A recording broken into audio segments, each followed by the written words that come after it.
Ribuan mahasiswa dan masyarakat di Kota Ambon menggelar aksi unjuk rasa di depan Mapolda Maluku pada Senin 1 September.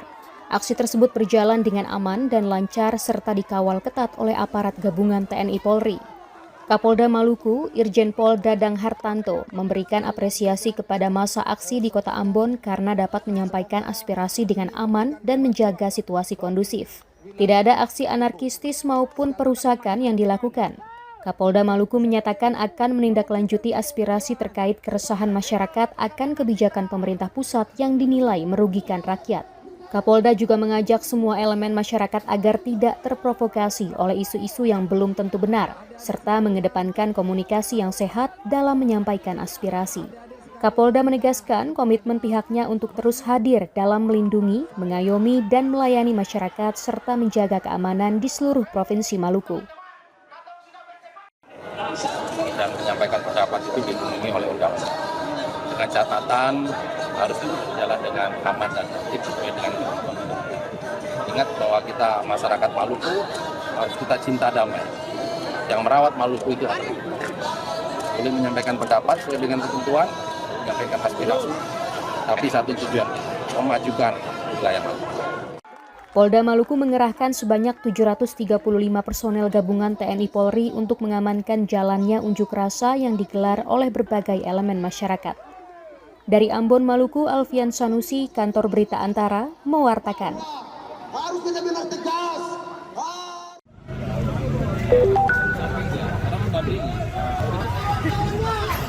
Sekitar 400 mahasiswa menggelar salat hajat 2 rakaat yang diikuti masyarakat dan pihak kepolisian dari Polres Aceh Tengah, Aceh pada Senin 1 September. Selain salat berjamaah, para peserta aksi juga menggelar doa bersama untuk mendoakan para korban yang telah meninggal dunia dalam aksi besar yang dilakukan secara serentak di sejumlah daerah di Indonesia.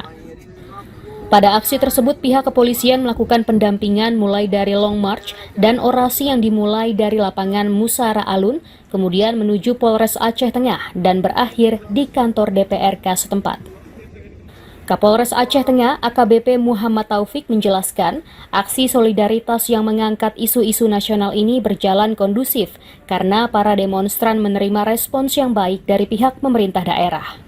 Para peserta juga diperbolehkan masuk ke gedung DPRK untuk melakukan audiensi bersama para pejabat publik. Kami dengan Pak Dandim, kami mendampingi rekan-rekan mahasiswa yang melakukan long march dari titik kumpul ke sasaran-sasaran yang dituju untuk menjadi lokasi unjuk rasa. Caranya kita layani adik-adik mahasiswa ini yang melaksanakan unjuk rasa dan sebisa mungkin nanti apa yang menjadi aspirasi, apa yang menjadi tuntutannya bisa disampaikan atau dijawab oleh pihak yang berkompeten untuk menjawab. Sholat hajat tadi kita lakukan, artinya itu adalah bentuk daripada bela sungkawa kita daripada sesama rekan-rekan aksi, walaupun mereka berbeda daerah, artinya kita mendoakan agar almarhum diterima di sisi Allah dan ditempatkan pada syuhada-syuhadanya dan teman-teman Rasulullah SAW. Pihak kepolisian juga mengharapkan agar para peserta aksi bisa menyampaikan pendapat dengan tertib dan tidak anarkis, agar tidak menimbulkan kericuhan yang mengakibatkan adanya korban jiwa ataupun kerusakan pada berbagai sarana yang berada di sekitar lokasi aksi. Adapun aksi ini diamankan oleh 800 aparat gabungan dari Polres Aceh Tengah, Brimob Kompi 3 Bener Meriah, dan Kodim 0106 Aceh Tengah. Dari Kabupaten Aceh Tengah, Aceh, Trifani, Kantor Berita Antara, mewartakan.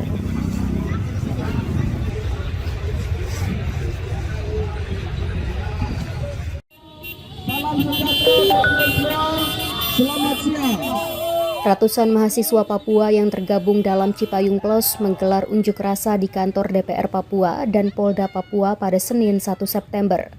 Dalam aksi tersebut, mahasiswa menuntut pihak DPR Papua dan Kapolda Papua melakukan evaluasi, perbaikan, serta peningkatan kapasitas terhadap institusi aparat, terutama dalam penanganan aksi demonstrasi ke depan dengan mengedepankan pendekatan persuasif dan dialogis.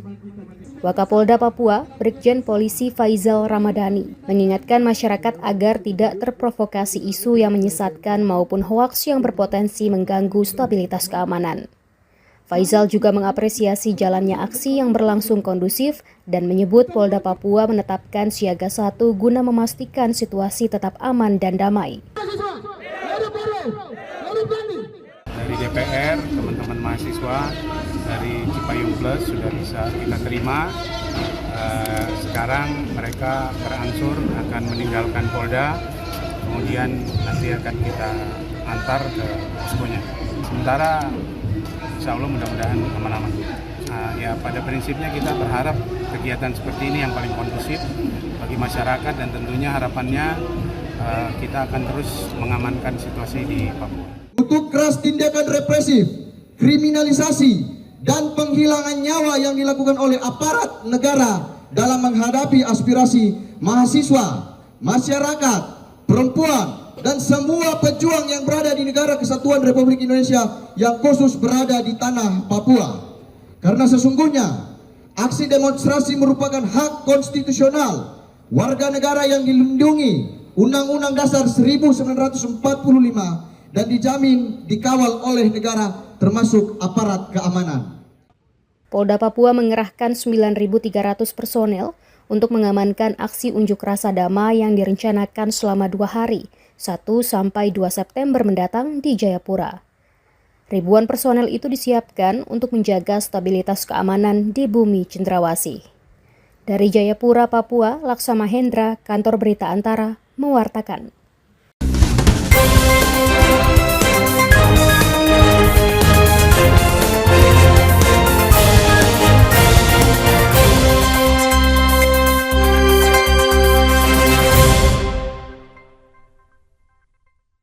Halo Sobat ATR BPN, tanahmu ingin disertifikatkan?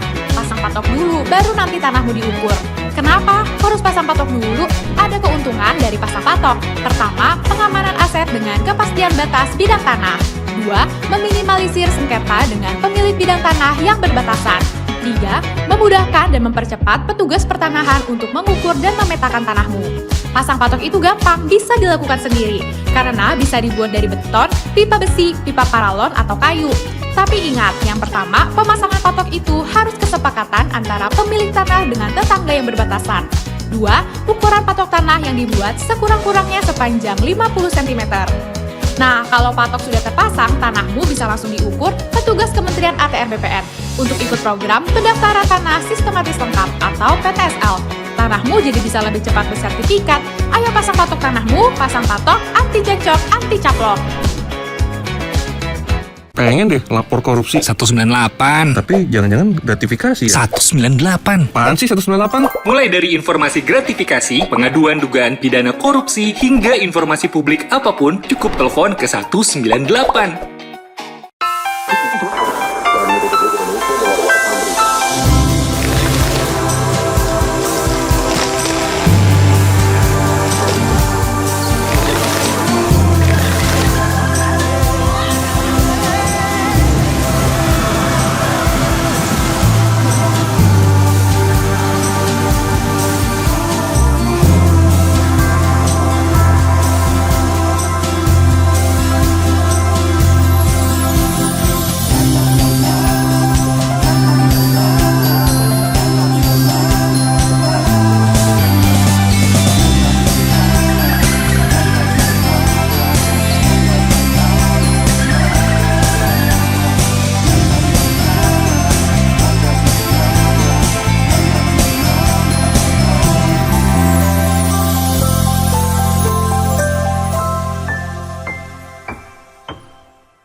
meningkatkan derajat hidupnya dan meningkatkan kemampuan elektrik sipil maupun kawan-kawan berbaju putih di samping kita merupakan pejuang kita yang berdiri pada saat ini maupun yang berbaris untuk tetap persoalan agraria di Indonesia sudah dimulai semenjak ribuan tahun. Keadaan ekonomi yang meningkat di mana 57% populasi Indonesia harus merupakan berbagai sumber daya alam. Kawan-kawan SDA atau sumber daya pemerintah, yaitu legislatif, eksekutif, membentuk undang-undang yang adalah kolonialisme yang dilakukan oleh rezim Jokowi, bahwa akumulasi maupun